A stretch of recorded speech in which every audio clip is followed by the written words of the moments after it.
খাদিজাতুল কুবরার নাম কি আপনারা শুনেননি? বাবার কোটি কোটি টাকা, বাবার একমাত্র মেয়ে, কিন্তু নবীর জন্য সব দিয়ে দিলেন জীবনে, সব বিলিয়ে দিয়েছেন মা খাদিজা। মা খাদিজার বাবার নাম ছিল খুয়াইলিদ। এই খুয়াইলিদের কিন্তু শত শত কোটি টাকার মালিক ছিলেন। যেদিকে তাকানো যায় সম্পদ কার বলে এটা খুয়াইলিদের, মরুভূমির ভিতরে বাগান কার বলে খুয়াইলিদের, সব যখন খুয়াইলিদের।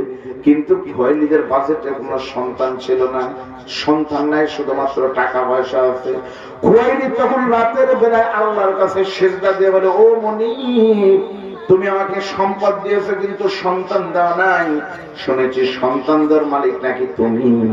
সত্যি যদি তা হয়, উদউনি আস্তাজিব লাকুম, আমি তোমাকে ডাক দিই আল্লাহ, দয়া করে মেহেরবানি করে আমি খুয়াইলিদকে তুমি একটা সন্তান দাও। আপনারা বলেন তো সন্তান দেওয়ার মালিক কে? আল্লাহ। দিনাজপুরেও আল্লাহ, আমাদের বগুড়ার দিকে অবশ্য আল্লাহ এখন আছে, আগে ছিল না। আমাদের দিকের কিছু লোক মনে করে যে সন্তান যদি 2 বছর না হয় তাহলে বাবার দরবারে গিয়ে এই পদ্ধতি অবলম্বন করা লাগবে। আর একটা, আপনারা যদি মহাস্থান চান, আমি কিন্তু বলছি মহাস্থানে মাহিফার বলকি রহমাতুল্লাহ শুয়ে আছে শতাব্দীর শ্রেষ্ঠ আউলিয়া, শিরক বেদাতের বিরুদ্ধে, বেঈমানের বিরুদ্ধে, রাজা হিন্দু রাজার বিরুদ্ধে যুদ্ধ করে জিহাদ করে শুয়ে আছে। আর তার দরবারে গিয়ে মহিলারা খিচুড়ি রান্না করে নিয়ে পোলা বিতরণ করে আর বলে ইয়া বাপ খাজা মেরে মতলব পুরা কাটবে। আচ্ছা, সন্তান হওয়ার জন্য যদি বাবার দরবারে গিয়ে একটা গরু অথবা একটা ছাগল দিয়ে তাবারক দেওয়ার শর্ত হয়, এটাই যদি নিয়ম হয়, আপনাদের দিনাজপুরে কুকুরের বাচ্চা হয় কয়টা করে? চাচা বলতেছে 8টা 5টা। 8টা আর 5টা হয় না, 5টার পরে 8টা হয়। আপনাদের দিকে যদি 5টা হয়, আমাদের দিকে কুত্ততাল আরো শক্তিশালী, 8টা 10টা পর্যন্ত হয়। যাই হোক, আচ্ছা, এক বাচ্চা হতে গেলে যদি একটা পীরের দরবারে মানসা করা লাগে, মানত করতে হয়, তাহলে কুকুরের যে 1 ডজন হয়, তাহলে কুকুরের তো 12টা খাসি কেনা লাগতো প্রতি বছর। কিন্তু কুকুরকে কোন পীরের দরবারে যায় মানত করে, কারণ পীর কুকুর এইটুকু জানে সন্তানদের মালিক আল্লাহ। এই পরিশুদ্ধ ঈমান থাকার কারণে আল্লাহ কুকুরে বলছে, যা তোর ঈমান, এই বিশ্বাস ভালো, এজন্য তোর সন্তান কয়টা হবে আমি জানি না, তুই যা চাইস যতক্ষণ করতে ততক্ষণ হতেই থাকে, যখন ভোগা বাদ দেয় তখন বন্ধ হয়। তাহলে একটা কুত্তর বিশ্বাস হলো আল্লাহ সন্তান দেয়। আর যাদের বিশ্বাস সন্তান হতে গেলে পীরের দরবারে দেওয়া লাগে, এদের সম্পর্কে আল্লাহ বলেন বালহুম আদম, এরা কুত্তর চেয়েও খারাপ। একটু কমায় দাও ভাই, মাইকালা মন খারাপ করলেন আপনারা?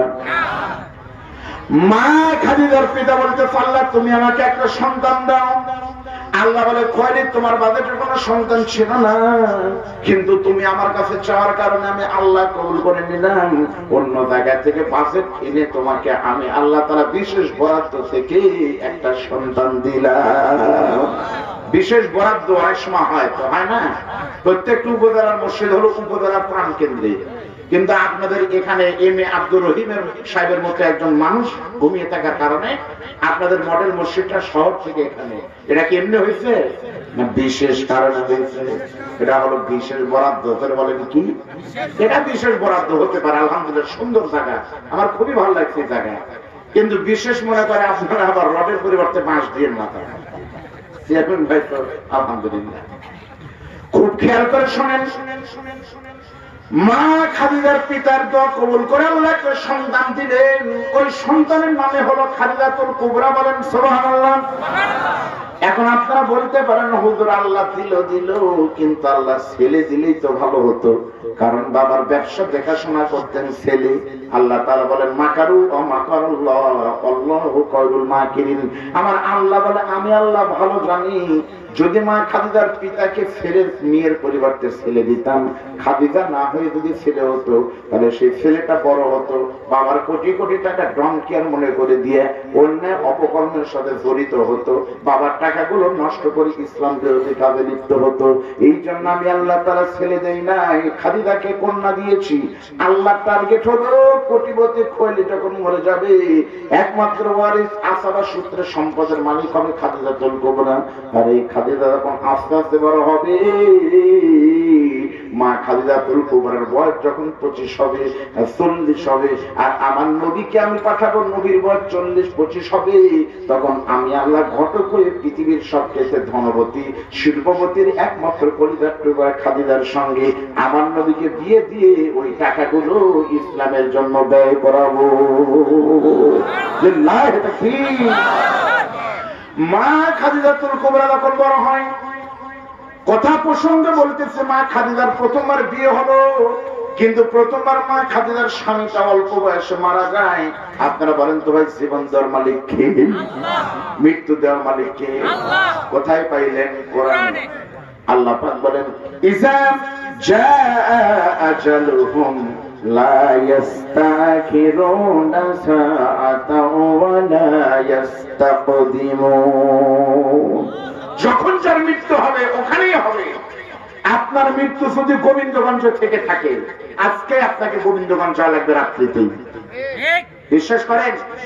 এমন হতে পারে আপনার মৃত্যু আছে গোবিন্দগঞ্জ, এমন হতে পারে যে চেয়ারম্যান ভাই আমাকে ওয়াজের পরে বলবে, বাড়ি ভাই আপনার গাড়িতে কি সিট খালি আছে? আমি তখন বলবো হ্যাঁ ভাই আছে।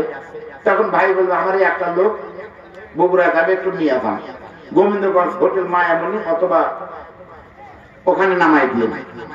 তখন আমি লোকটাকে চেয়ারম্যানের কথা মতো নিয়ে যাবো, নিয়ে গিয়ে ওখানে নামাই দেবো।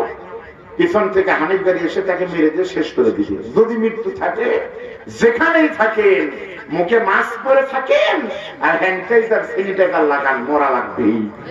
করোনার ভয়ে কিছু লোক বুঝাই যায় না, লোক মনে হচ্ছে মহিলা মানুষ এমন ভাবে মাস্ক পরে আছে। পরবেন আপনারা, আমিও পড়তে বলবো, আমি নিজেও পরি মাস্ক, কিন্তু এই মনে করে পড়ি না যে মাস্ক আমাকে জীবন বাঁচাবে। এই বিশ্বাস করে আমি পড়ি না, এই বিশ্বাস করে পড়ি মাস্ক দেওয়া দরকার সতর্কতার কারণে, কিন্তু এটাই মনে করি না মাস্ক আমাকে বাঁচাতে পারে। এই চিন্তা করে মাস্ক আমি পড়ি না। কারণ মাস্ক আর কারোর সাথে দেখা না করা, 14 দিন হোম কোয়ারেন্টাইনে থাকা, এগুলোই যদি করোনা বাঁচানোর পদ্ধতি হতো, এই বাংলাদেশে যদি প্রথম থেকে 100 জন মারা যায়, বড় বড় ভিআইপিরা, তারা কেউ কিন্তু মানুষের সাথে হাতও মিলায় নাই, ধানও লাগায় নাই, অথবা আপনাদের এলাকায় ঘুরেও নাই, তারা খুব সেফ ছিল, তারপরে মারা গেছে। প্রমাণিত হয় করোনা রোগ না, কারো জন্য রোগ, কারো জন্য গজব। জোরে বলেন কথা ঠিক না? আমাদের এলাকার বহু লোক হাত লাগায় না, হাতের উপর আবার ওই দিয়া পরে, ওর নাম কি, গ্লোভস, আলহামদুলিল্লাহ। কিন্তু আমরা তো তা করি না। আমরা যে আজকে দিনের ওয়াজ করলাম, দিনের ওয়াজের পরে ভাই ওয়াজ শেষ করি, সব মানুষ আমার সাথে মুসাফা করতেছে। আমার মন বলতেছে হাই রে, যেভাবে মুসাফা করতেছে করোনাই হয় নাকি। আর আমার ইমান বলতেছে করোনা দেওয়ার মালিক তো আল্লাহ। আমার মন বলতেছে করোনা হবে, ইমান বলতেছে হবে না। আমরা যে প্রতিদিন মাহফিল করতেছে, আমাদের সাথে মুসাফা করে না, চেয়ারম্যানের সাথে করতেছে না। চেয়ারম্যান যদি না করবো না তাহলে ভোট পাবে, আর আমি যদি না আমি হাত লাগাবো না তাহলে কি দাওয়াত পাবো? পাবো না। আমি কিন্তু হাত লাগাচ্ছি ভাই, শুধু হাত লাগাই, এদের ভাবে করে নরম হাত এবার দিয়ে দিচ্ছি। পদের পরে বহু লোক বলবো হুজুর আপনার আওয়াজ খুব ভালো লাগলো, গল্প করবে আর হাত চাপ দিলে হবে, মনে হয় সুপারি কাটতেছে, চাপ মারবে, বুঝতে পারেন? বলেন তো এই শীতের ভিতরে ঠান্ডা হাত দিয়ে যদি চাপ মারে তাহলে কেমন হয়? একটা চাপ মারতেছো 20 টা করে টাকা দিয়ে মারো, কিরি মারে সুপারি কাটবে। তাহলে বলেন তো জীবন দেওয়ার মালিক কে? লিল্লাহি তাকবীর। মা খাদিজাতুল কুবরার যখন প্রথম স্বামী মারা যায়, খাদিজাতুল কুবরার মন যখন খারাপ হলো, খাদিজার বাবা বলে, রে মা খাদিজা তুমি টেনশন করো না, তোমার প্রথম স্বামী মারা গেছে, তাই কি হয়েছে, আমি তোমাকে দ্বিতীয়বার আবার বিয়ে দিব। মা খাদিজাকে দ্বিতীয়বার যখন বিয়ে দিছে, মা খাদিজার দ্বিতীয়বার স্বামীটা আরো তাড়াতাড়ি মারা গেছে। আপনার বলেন তো ভাই, পরপর 2 বার স্বামী মারা যায়, আপনাদের দিনাজপুরে ওই লোকটাকে কি বলে? তার স্বামী নাই তাকে কি বলে? হ্যাঁ, বিধবা বলে। মা খাদিজাতুল কুবরা যখন ডবল বিধবা হয়ে গেল, তখন মা খাদিজাতুল কুবরার বয়স 40 ছুঁই ছুঁই। তখন মা কি হয়েছে ভাই? মাইকালা কই আসিস কি রে ভাই, কি খবর? হ্যাঁ হচ্ছে হচ্ছে হচ্ছে। হ্যাঁ লিল্লাহি তাকবীর। আপনাকে শুনতে পারতেছেন না ভাই? না আলহামদুলিল্লাহ বলেন। মাত্র কয়েক মিনিট আর 40 মিনিট পর মনাজাত হবে, তারপর মাইক ঠিক করিস বেটা। হ্যাঁ তাই তো, সিনেমা মাইক কিন্তু দেখবেন, নাটকে কিন্তু বন্ধ হয় না। যেভাবে ড্যান্স হয়, কনসার্ট হয়, দিবেন খালি ওখানে শব্দ সমস্যা নাই, এখন হচ্ছে এখানে। কি খবর? মাইক ঠিক কর। হ্যাঁ লিল্লাহি তাকবীর। মা খাদিজার 2 বার স্বামী মারা গেছে, একই বছরে মা খাদিজাতুল কুবরার পিতা মারা গেল। মা খাদিজাতুল কুবরার যখন মনটা খারাপ হয়ে গেছে, এবার আল্লাহ তাআলা বলে, খাদিজা রে তুমি মন খারাপ করো না, করো না। আমি শর্টকাট করে বলতেছি, মা খাদিজার সঙ্গে যখন নবীর বিয়ে হয়ে গেল, মা খাদিজাতুল কুবরার সঙ্গে নবীর বিয়ে হতে আল্লাহ খুশি, ফেরেশতারা খুশি, সারা দুনিয়ার সমস্ত মানুষ খুশি। শুধুমাত্র 4 জন নেতা মন খারাপ করেছিল মা খাদিজার সঙ্গে নবীর বিয়ে হতে। 4 জনের মন বেশি খারাপ। 1 নম্বর হলো আবু জেহেল, 2 নম্বর হলো উতবা, 3 নম্বর সাইবা, 4 নম্বর মুগিরা। এই 4 জন কিন্তু মা খাদিজাকে বিয়ের প্রস্তাব দিয়েছিলেন, কিন্তু খাদিজা রাজি হয় নাই। কিন্তু মা খাদিজার সঙ্গে নবীর বিয়ে হতে সব মানুষ যখন খুশি হয়েছে, 4 জন বেঈমানের মন খুবই খারাপ। আপনারা বলেন তো, বিশ্ব নবীর সঙ্গে মা খাদিজার বিয়ে হতে আল্লাহ খুশি, ফেরেশতারা খুশি, সবাই খুশি। আপনারা কি বেজার? যারা হলেন খুশি তারা মুখে নিয়ে হাসি, উঁচু করে কাল্লা, জোরে বলেন সুবহানাল্লাহ। 4 জনের মন খারাপ, তার ভিতরে 1 নম্বর হলো আবু জেহেল। আবু জেহেলের মন খারাপ, কারণ হুজুরদের ভালো কিছু হোক এটা আবু জেহেল চায়নি কোনোদিনও না। হুজুর কেন ধরে মানুষের নিয়ে বিয়ে করবে? হুজুর কেন এইভাবে হবে? আমাদের সমাজ তাই বলে। আচ্ছা, হুজুর মানুষ কেন গাড়ি নিয়ে ঘুরবে? আমাকে অনেকে বলে, হুজুর এই গাড়ি কি আপনার? একজন ভাই হয় কিনছেন? হয় ভাই। তোমার কয়েকজন নবী তো এইভাবে দাওয়াত দেয়নি, নবী মরুভূমি হাঁটে হাঁটে দাওয়াত দিছে। মানে ওই হারাম দাদা চায় না হুজুর গাড়ি নিয়ে ঘুরুক, ওই সাইকেলে হুজুর চলবে, সাইকেলে হুজুর হাঁটতে আসবে, আর আমরা রডের পরিবর্তে বাঁশ দিয়ে হেলিকপ্টার কিনবো। অনেকের কাছে না, হুজুরদের ভালো পছন্দ করে না। আপনারা কি মনে করছেন সব হুজুরকে মানুষ দেখতে পারে? আমার নিজের এলাকার লোক, আপনারা যদি যান আমার গ্রামের বাড়িতে, 2-4 জন হলে আমার বিরোধিতা করবে। কারণ এরা কারা? এরা চায়নি যে আমি এত বড় হই। এদের টেনশন যে হুজুর প্রফেসরি করে বেতন পায়, ওয়াজ করে বেতন পায়, আবার এমন জায়গায় বিয়ে করছে মাওলানা ফজলুর রশিদের মেয়েকে। চেনেন না ফজলুর রশিদকে? 3টা মেয়ে, কোনো ছেলে নাই, সারা জীবন শ্বশুর যা করতেছে কামাই, টাকার মালিক হবে জামাই। এজন্য আমার এলাকার কিছু লোক আমার বিরোধিতা করে। যারা বিরোধিতা করে আমি কিন্তু তাদের নাম জানি। আমি ওদেরকে দেখলে চা খাওয়াই, বিস্কুট খাওয়াই, পানের বিল দেই। আমি বিল দিয়ে আসলে আমার বিরোধিতা করে। আমি টাকা দিয়ে ওদের বিরোধিতা কিনে নিই, কারণ নবী বলছে তোমার বিরোধিতা কেউ যদি করে, গীবত করে, তাকে করতে দাও। যতক্ষণ গীবত হয় তখন আমার নেকিগুলো, ওদের গুনাহগুলো গুনাই থাকে, আর আমার গুনাহগুলো সরে যায়, ওদের পাল্লায় নেকি চলে যায়, আর ওদের নেকিগুলো আমার কাছে আসে। তাহলে 10 টাকা দিয়ে যদি 20টা নেকি পাওয়া যায়, তাহলে বিস্কুট খাওয়াতে অসুবিধা আছে? এজন্য আমি বলি করো, সমস্যা নাই। এবং এদের নাম আমার খাতায় কিন্তু লেখা আছে, কে কে আমার বিরোধিতা করে। আল্লাহ রহমতে যারা বিরোধিতা করে ওদের বংশে কোনো হুজুর নাই, মারা গেলে আমাকে ডাকাই রাখবে। আর নিয়োগ করে রাখছে, যদি মারা যায় খবর পাই তাহলে 2টা কাম করবো। 1 নম্বর হলো জানাজা পড়বো, মাগার ওযু করবো না। জরি ভাই কোথায়? ওযু করছে কিনা রাখে খবর নেবে? হুজুর আসুন। তখন মায়ের হবে ওযু ছাড়া। মায়ের হবে কি দিয়ে? ওযু ছাড়া। আর 2 নম্বর মায়ের হবে জানাজায় যখন যাই, তখন তো সূরা সূরা পড়া লাগে না। তখন জানাজা পড়বো, আল্লাহ যদি হায়াতে রাখে কোনো দোয়া হবে না, খালি বলবো আল্লাহু আকবার। সবাই মনে করবে হুজুর তো মুখ নড়াচ্ছে, দোয়া মনে করতেছে। দোয়া করে বলবো, ফেরেশতা ফেরেশতা, এই যে লোকটা মারা গেছে, এই লোকটা সারা জীবন হুজুরদের বিরোধিতা করছে, কবরে দেওয়ার সঙ্গে সঙ্গে চাপাত লাগতেন, শুরু করবি তা খাবো। আল্লাহু আকবার। মায়ের হবি, স্লো মায়ের হবি, ধরে বলেন কথা ঠিক না? আমার ভাইরা খুব খেয়াল করে শোনেন, মা খাদিজাতুল কুবরার সঙ্গে নবীর বিয়ে হতে পারবে, ইমান মন খারাপ করছে। কিন্তু আল্লাহ তাআলা নবীর সঙ্গে মা খাদিজার বিয়ে হওয়ার কারণে আল্লাহ তাআলা ইসলামের বিজয় দান করে দিয়েছে।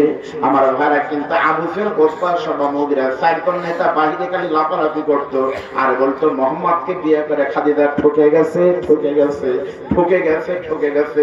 আমার প্রশ্ন হলো, মুহাম্মদকে বিয়ে করে খাদিজা ঠকুক না জিতুক, এটা খাদিজার ব্যাপার। তোমাদের সমস্যা কি? জোরে বলেন, কথা ঠিক না বেঠিক? তোমাদের সমস্যা কি? কিছু লোক হয়তো চেয়ারম্যানকে বলবে, এই চেয়ারম্যান, তোমার এলাকায় সভা করতেছো, এই সভা করলে করোনা ছড়াবে, তুমি জানো না? আচ্ছা, করোনা ছড়ায় না কি হোক, অনুমতি দেখ না দেখ, চেয়ারম্যান বুঝবে, তোদের কি? কিছু লোক আছে না? কিছু লোক কিন্তু আছে।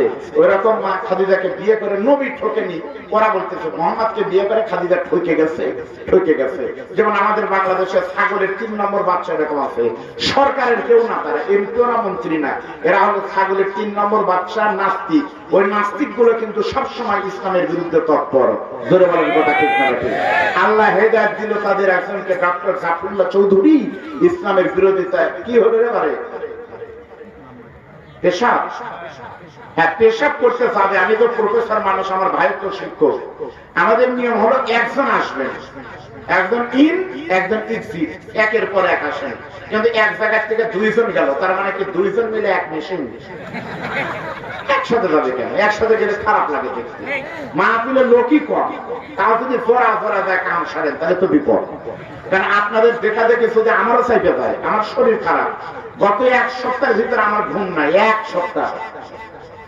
এখান থেকে কখন শেষ হবে বাড়িতে যাবো, সকালবেলায় জমা করে আরেক জেলায়, শেষ করে আবার মাহফিল সিরাজগঞ্জ, কাল কয় তারিখ? 12 তারিখ। এভাবে করে কন্টিনিউ চলতেছে। পরের দিন পাবনা, এভাবে এই মাস না, মাসেও খালি নাই, 2-4 দিন ছাড়া। তাহলে আমার দিনও ঘুম নাই, রাতেও নাই, এত ধরে ধরে ওয়াজ করতেছি। আমার ঝাঁকি কিন্তু এখন নিচের দিকে, পানি টানি যা ছিল সব কিন্তু চলে গেছে, কিন্তু জায়গা মধ্যে। তাহলে আমার কিন্তু পেশাব অলরেডি চাইপে গেছে। এখন আপনারা 2 জন করে যদি উঠেন, তাহলে আপনাদের দেখাতে কিন্তু আমারও মন চায়। আপনারা দেখবেন কিন্তু ভাই, মহিলারা কিন্তু একজন যদি আচার খায়, আরেকজনটা এমনি কিন্তু পানি এসে যায়। তাহলে আপনারা যদি 2 জন করে পেশাব করবে চান, তাহলে আমি যদি চাইতে যাই, আর আমি যদি এখন চেয়ারম্যানকে বলি, ভাই আপনি আরো শুরু করেন, আমি একটু পেশাব করে আসি। এখন আপনাদের যদি আমি এই সময় পেশাব করতে যাই 10:30, 11টার সময়, আমি যদি আপনাদের রেখে 5 মিনিট পেশাবের ছুটি নেই, আগামীকাল পুরো দিনাজপুর হয়ে যাবে। কি বক্তব্য? ভাই আব্দুল বারী রশিদি ওয়াজ করতে করতে মুখ পেরে দিচ্ছিলেন, আপনারা বলবেন না? তাহলে আপনারা গেলে যদি দোষ হয়, আমি গেলে কি দোষ হবে না? এজন্য আপনারা পেশাব করবো আমরা একসাথে। শুনে বলেন, কথা ঠিক না বেঠিক? মা খাদিজাতুল কুবরার সঙ্গে বিয়ে করে নবী ঠকে গেছে। বেঈমান আবু জাহল যখন বলতেছে এই কথাটা, আবু জেহেলের কথা মতো আবু তালেব যে মা খাদিজাকে বলতেছে, খাদিজা তোমাকে বিয়ে করে নাকি মুহাম্মদকে বিয়ে করে তুমি ঠকে গেছো। মা খাদিজাতুল কুবরা তখন ডাকতে বলে, চাচা মুহাম্মদকে বিয়ে করে আমি ঠকেছি না জিতেছি, এটা প্রমাণ করার জন্য আগামীকাল আমার খাদিজার বাড়িতে 4 নেতাকে আপনি দাওয়াত দেন। খেয়াল করেন, আবু জেহেল, উতবা, শাইবা, মুগীরা 4 নেতা মিলে পরের দিন মা খাদিজাতুল কুবরার বাড়িতে যখন চলে গেছে, মা খাদিজাতুল কুবরা 4 জন বড় বড় নেতা, রাষ্ট্রীয় মেহমান, সাবেক মন্ত্রী, এমপি, প্রধানমন্ত্রী ছিল আবু জেহেল, এদের জন্য বিশাল বড় খাওয়ার আঞ্জাম করেছে। আবু জেহেল যখন 4 জন মিলে ঘরের ভিতরে ঢুকে গেছে, মা খাদিজাতুল কুবরা তখন বলতেছে, আবু জেহেল কথা পরে হবে, আগে মেহমানদারি, তারপরে কথা হবে। যখন মা খাদিজাতুল কুবরা আবু জেহেল সহ সবাইকে সুন্দর আপ্যায়ন করেছে, খাওয়ার পরে আমাদের বাংলাদেশে যেমন আমরা খাই চা, আর মক্কায় গেলে খাবার পরে কিন্তু খেতে দেয় খেজুর। আবু জেহেলকে তখন সুন্দর করে খেজুর খেতে দিচ্ছে।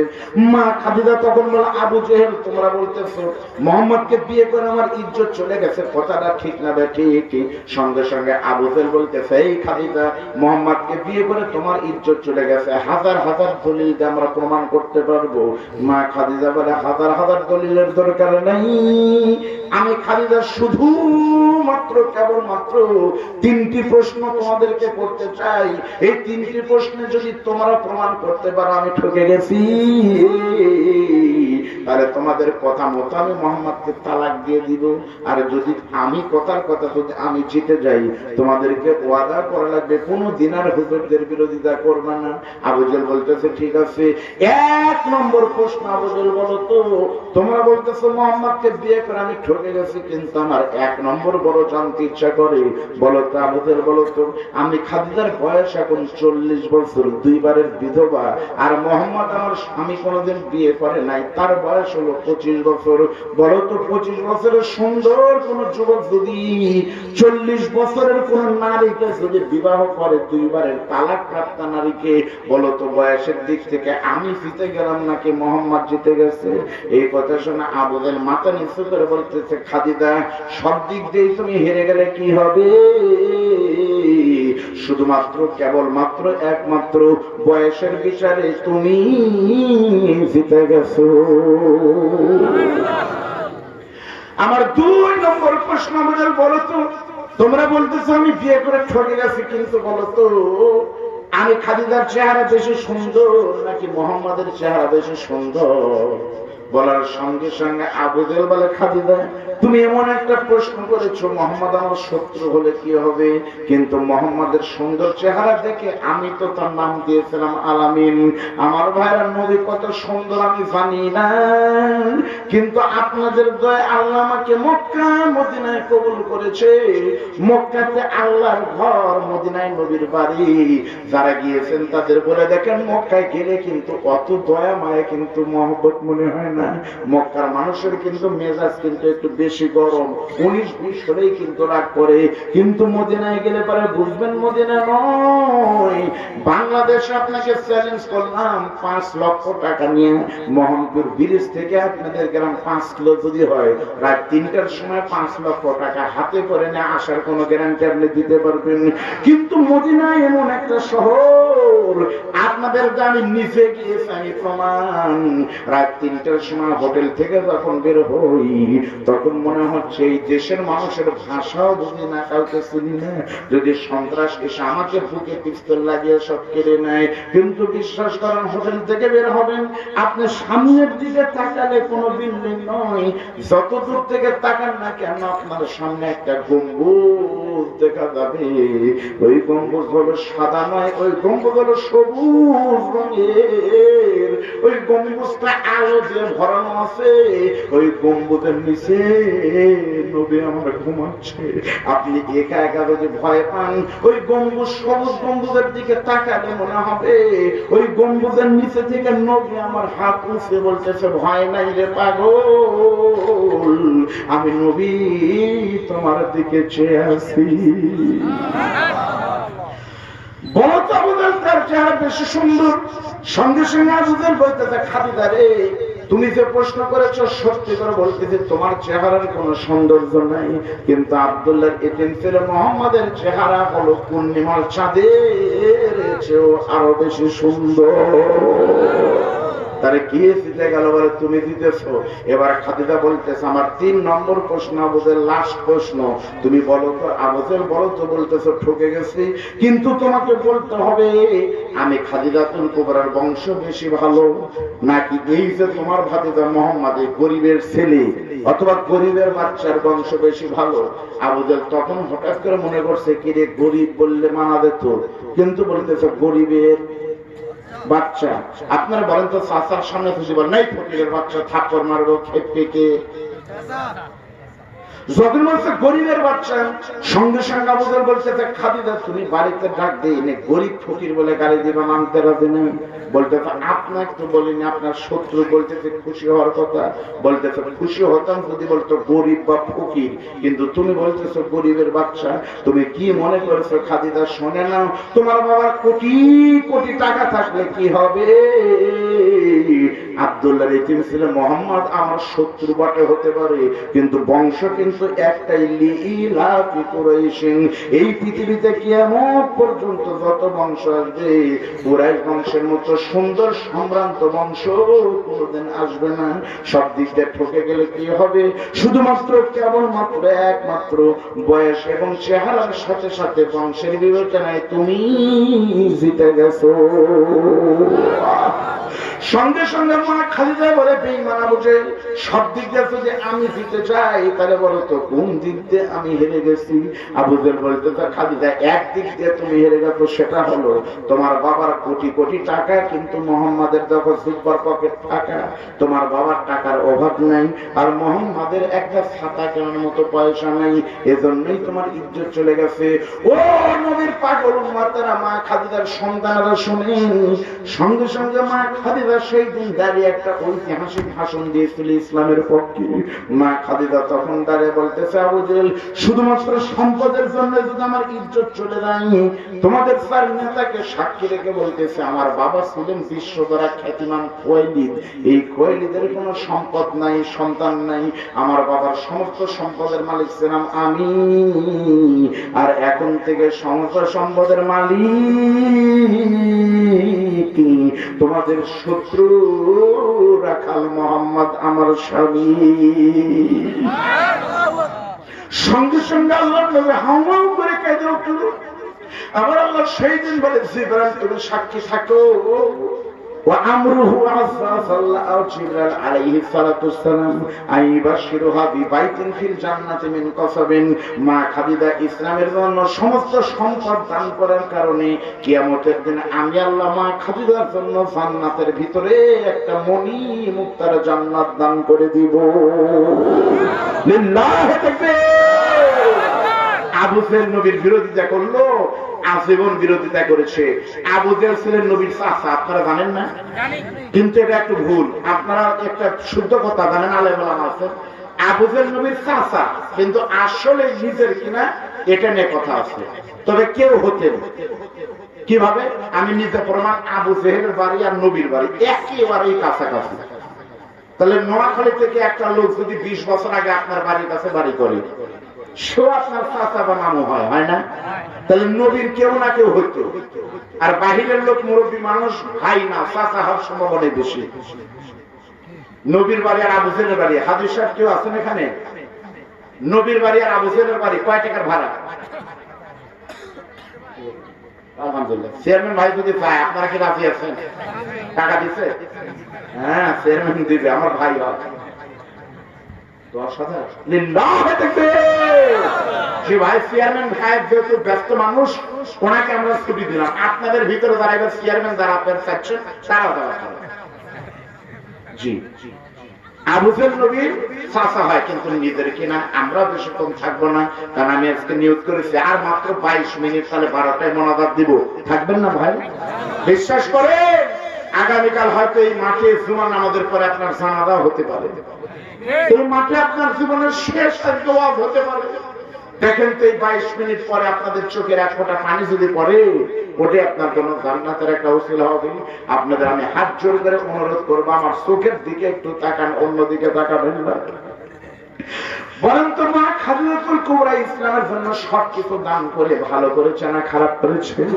আরো করে বলেন ভাইরা আমার, মা খাদিজাকে নিজের চোখে আমি দেখে আসলাম। আলেম ওলামা জানেন মক্কা এবং মদিনায় দুটা জান্নাত আছে। মক্কায় যে জান্নাতটা আছে সে জান্নাতের নাম হলো জান্নাতুল মুআল্লা।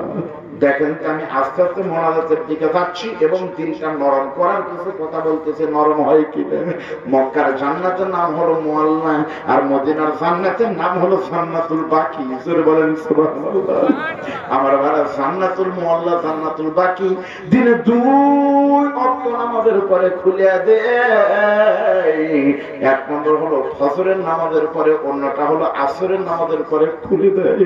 সত্যি করে বলতেছি, জান্নাতুল মুআল্লা বাকিতে কেউ যদি ঘুরতে থাকে, ঘুরতে ঘুরতে দেখা যাবে জান্নাতুল মুআল্লার ভিতর ঢুকলে পরে আপনার মনে হবে এটি কবরস্থান নয়, এটি সত্যি জান্নাত। আমার ভাইয়ের আর একটু নরম করে মনটা, একটু দিলটা শুনে। আপনাদের দয়া গিয়েছিলাম জান্নাতুল মুআল্লার ভিতর যখন ঢুকলাম, বাংলাদেশে তো দেখা যায় আটকি নেতা, ফাটকি নেতা অথবা উলঙ্গ পীর নেংটা অবস্থায় জীবনে ছিল, অ্যাক্সিডেন্ট করে মারা গেছে, তার কবরের উপরে মাফার হয়। ধরে বলেন কথা ঠিক না ঠিক? মসজিদে বরাদ্দ নাই, অথচ কবরের বরাদ্দ 16 লাখ টাকা নাই। এইরকম না মা খাদিজাতুল কুবরা যেখানে শুয়ে আছে জান্নাতুল বাকি বা মুআল্লার ভিতরে আল্লাহকে সাক্ষী রেখে বলতেছি, কোন কবরের উপরে কিন্তু গম্বুজ নাই, মাজারও নাই, লাল শালও নাই, অথবা ধূপ জ্বালাই নাই, অথবা নামও লেখা নাই। শুধুমাত্র পায়ের কাছে একটা ইট আর মাথার কাছে একটা পাথর ছাড়া অন্য কোন চিহ্ন নাই। অথচ যারা শুয়ে আছে তারা অবশ্যই সবাই জান্নাতি। জান্নাতুল মুআল্লার ভিতরে ঘুরতে ঘুরতে বাংলাদেশে যেমন সব জায়গায় কিন্তু মোনাজাত করা যায়, এমনকি মাজারে গায়ে দেখেন যে সেজদা দিচ্ছে, ঠিক না? বাবা শাহজালালের দরবারে গিয়ে দেখেন কিভাবে সেজদা দিচ্ছে। আর মক্কা মদিনায় কিন্তু তা পারবেন না, খবরদার তা দিবেন না। এমনকি নবীর রওজার পাশে গেলেও কিন্তু মোনাজাত করতে দেয় না, জোরে কাঁদতে দেয় না। জান্নাতুল মুআল্লার ভিতরে যখন ঘুরতেছি আমার মন আর সহ্য হচ্ছে না, আমার বুকটা ফেটে আমি জোরে জোরে মনে হয় কান্না করি। কারণ আমার মন বলতেছে এই জান্নাতুল মুআল্লার ভিতরে ঘুমায় আছে নবীর স্ত্রী আমাদের মা খাদিজা। কিন্তু কোথায় খাদিজার কবর চিনলে একটু গিয়ে দোয়া করে মোনাজাত করতাম, লেখা তো নাই, চিনিও না, কে দেখায় দিবে? ভিতরে যখন ঢুকলাম, ভিতরে ঘুরতে ঘুরতে দেখি একজন পুলিশ দাঁড়িয়ে আছে। আমি দূর থেকে আরবিতে তাকে বললাম আসসালামু আলাইকুম ইয়া আখি, বলতেছে ওয়ালাইকুম আসসালাম আস্তে করে। তখন বলতেছে তাআল, মানে কাছে আসো। আমি যখন কাছে আসলাম মনটা আমার অত্যন্ত খারাপ, চোখে আমার পানি। আমি তখন তাকে মনটা খারাপ করে বললাম কাইফাল হাল ইয়া আখি, আরবিতে কাইফাল হাল মানে তুমি কেমন আছো। পুলিশ বলতেছে আলহামদুলিল্লাহ। ও আনতা কাইফাল হাল, তুমি কেমন আছো? আমি বললাম শুকরান জাযাকাল্লাহ। আমাকে তখন বলতেছে কোন দেশ থেকে তুমি এসেছো? আমি তখন বললাম জি তো মিন বাংলাদেশ, আমি বাংলাদেশ থেকে এসেছি। গল্প করতে করতে কিছুক্ষণ পর ওই পুলিশের হাতে চুমু দিয়ে আমি বুকে নিয়ে বললাম পুলিশ ভাই, আপনাকে অনুরোধ করে বলবো আপনি কি একটু দেখাই দিবেন এই জান্নাতুল মুআল্লার ভিতরে নাকি মা খাদিজা ঘুমায় আছে? আমি আপনাকে অনুরোধ করে একটু দেখাই দেন কোথায় আমাদের মা খাদিজাতুল কুবরা ঘুমায় আছে। যে খাদিজা না থাকলে নবী বড় বিপদে পড়ে যেতেন। তায়েফের ময়দানে বেঈমানেরা নবীকে এত বেশি মেরেছিলেন, নবী আমার জীবনে খাদিজা যতদিন বেঁচে ছিলেন মা খাদিজা রাতের বেলায় তেল গরম করে নবীকে যদি মালিশ করে না দিতেন, ওই ব্যথাগুলো রাতের বেলায় যখন যন্ত্রণা শুরু হতো নবী আমার যখন মা খাদিজার কোমর উপরে কি বলে পায়ের কানে ঘুমিয়ে দিতেন, নবীর স্ত্রী খাদিজা নবীকে তেল মালিশ করে দিতেন। সেই মা খাদিজার কোথায় কবর? আয়না মাকবুরাতে খাদিজাতুল কুবরা। কোথায় আমাদের মা খাদিজার কবর? পুলিশ ভাই একটু দেখাই দাও না। পুলিশ তখন আমাকে বলতেছে আল্লাহু আলাম, আমি জানি না, আল্লাহই ভালো জানে। পুলিশকে তখন বুকে ধরাই দিলাম, পুলিশ রে তুমি টেনশন করো না, আমি সেজদাও দিব না, অথবা আমি ওখানে গিয়ে কাঁদবো না, শুধুমাত্র দেখাই দাও কোথায় মা খাদিজার কবর। পুলিশ দিবে না, আমিও যখন ছাড়বো না নাফরমানরা। পুলিশ আমাকে আস্তে করে বলতেছে তুমি একা আসো। আমার সঙ্গে ছিলেন আমার বিবি, আমার মা, আমার নানি, আমার মামা আর আমার মেয়ে ছিল। সবাইকে দেখে যে আমি একা একা ছুটি রুটি তখন গেলাম। পুলিশ নিয়ে যেতে যেতে যেতে যেতে জান্নাতুল মুআল্লার উপরিভাগে এইরকম আপনাদের স্টেজের মতো একটা এলাকা আলাদা করে ঘিরে দেওয়া আছে, গ্রিল দিয়ে। ওই ভিতরে নিয়ে গিয়ে আমাকে বলতেছে হাজি ওই যে তাকায় দেখো ওই এলাকার ভিতরে কোনো কবর নাই, মাঝখানে যে কবরটা বড় দেখা যায় ওই কবরই মা খাদিজা। তখন আমি আর শয়তানের উপরে যখন দরুদ পড়া শুরু করলাম, কিছুক্ষণ